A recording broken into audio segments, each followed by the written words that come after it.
Once again into AP. Tadepalli CID office, పక్కనే తగలబడుతున్న పేపర్లు, వాటిపై హెరిటేజ్, ఇన్నర్ రింగ్ రోడ్ అని కనిపిస్తున్న టైటిల్స్. That's it. ఇప్పుడు ఈ మంట తాడేపల్లి కంపౌండ్లో కాదు, ఏపీ పాలిటిక్స్లో మొదలైంది. ఏ కేసులో అయితే చంద్రబాబు అరెస్ట్ అయ్యారో అదే కేసు పత్రాలు కాలిపోవడం ఓ చిచ్చును రేపింది. ఇంతకీ సిఐడి పేపర్లను కాల్చింది ఎవరు, ఎందుకు కాల్చారు? Get into that. మీకు తెలంగాణ ఎన్నికల ముందు సీన్స్ గుర్తున్నాయా? సరిగ్గా ఎన్నికల దగ్గర పడుతున్న కొద్దీ కొన్ని కీలక ఆఫీసుల్లో వరుసగా అగ్ని ప్రమాదాలు జరిగాయి. గుర్తుండే ఉంటుంది.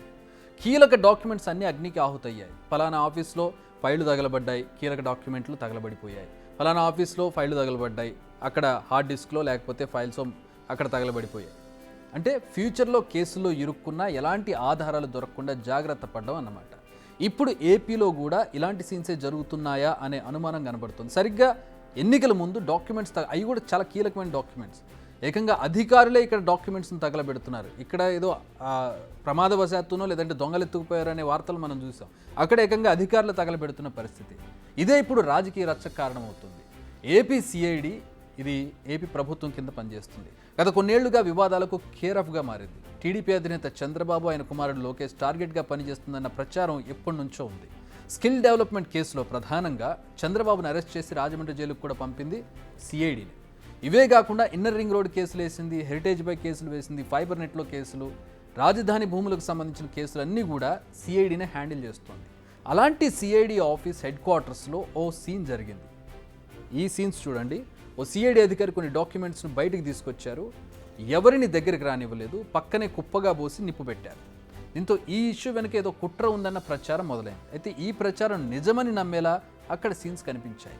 ఆ డాక్యుమెంట్స్లో హెరిటేజ్ పేరు కనిపించింది, inner ring road case document అని కనిపించింది. దీంతో అక్కడ రగులుతున్న నిప్పుకు కొంచెం గాలి కూడా తోడైంది. టోటల్ మీడియా అటెన్షన్ అంతా ఆ పేపర్లపై పడింది. మామూలుగానే ఎలక్షన్ టైం ఈ ఇష్యూని అడ్వాంటేజ్గా తీసుకుంది టీడీపీ. చూసారా, తప్పుడు కేసులకు సంబంధించిన డాక్యుమెంట్స్ని ఎలా తగలబెట్టేస్తున్నారో అంటూ విమర్శలు చేస్తున్నారు టీడీపీ పార్టీ నేతలు. సిట్ కార్యాలయంలో ఉన్నటువంటి కొల్లి రఘురామరెడ్డి కానీ, సిఐడి బాసులు కానీ, ఇవాళ పోలీసు ఉన్నతాధికారులు అందరూ కూడా వాళ్ళు సృష్టించినటువంటి ఈ తప్పుడు డాక్యుమెంట్స్ని దహనం చేసే కార్యక్రమానికి శ్రీకారం చుట్టారు. ఆ రకంగా ఇవాళ అడ్డంగా దొరికిపోయారు.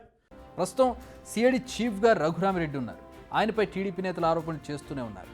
వైసీపీకి అనుకూలంగా పనిచేస్తున్నారని ఇప్పటికే ఎన్నికల కమిషన్కు ఫిర్యాదు కూడా చేశారు ఆయనపై. సో సిచ్యువేషన్స్ అన్నీ టీడీపీ ఆరోపణలకు బలం చేకూర్చేలాగా కనిపిస్తున్నాయి. బట్ టీడీపీ నేతలు ఆరోపిస్తున్నట్టే నిజంగానే సిఐడి అధికారులు తప్పుడు కేసులు నమోదు చేశారా? అందుకే భయపడి పేపర్లను తగలబెట్టేశారా? ఫైనల్గా సిఐడి మౌనం వీడింది. టీడీపీ నేతలే కాదు, సామాన్యుల మెదళ్లలో తిరుగుతున్న ప్రశ్నలకు సిఐడి సమాధానం చెప్పింది.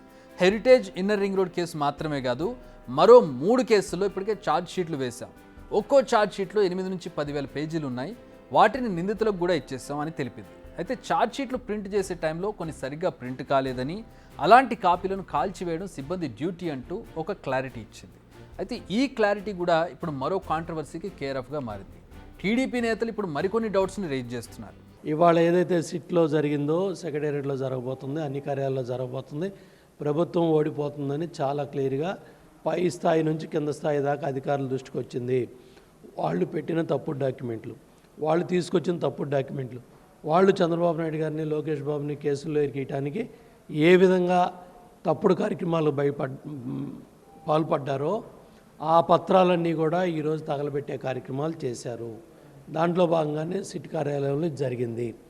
ఈరోజు సీఈఓకి, ఎలక్టరల్ ఆఫీసర్కి కంప్లైంట్ ఇవ్వబోతున్నాం. ఎలక్షన్ టైం ప్రస్తుతం ప్రతిదీ సెన్సిటివ్ ఇష్యూనే. అందుకే తాడేపల్లిలో మొదలైన చిన్న నిప్పు ఏపీ పాలిటిక్స్లో దావానంలా మారింది. అయితే సిఐడి ఇష్యూతో టీడీపీ ఏమాత్రం సాటిస్ఫై కావడం లేదు.